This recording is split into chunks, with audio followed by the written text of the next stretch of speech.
إنا نحن نزلنا عليك القرآن تنزيلا فاصبر لحكم ربك ولا تطع منهم آثما أو كفورا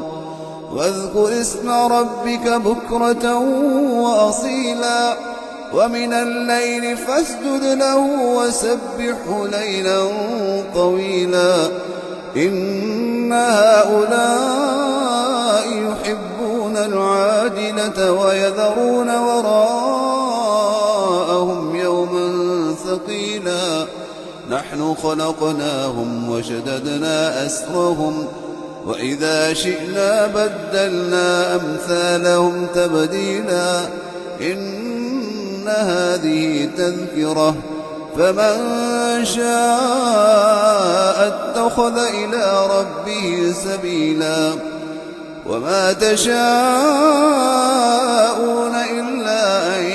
يشاء الله إن الله كان عليما حكيما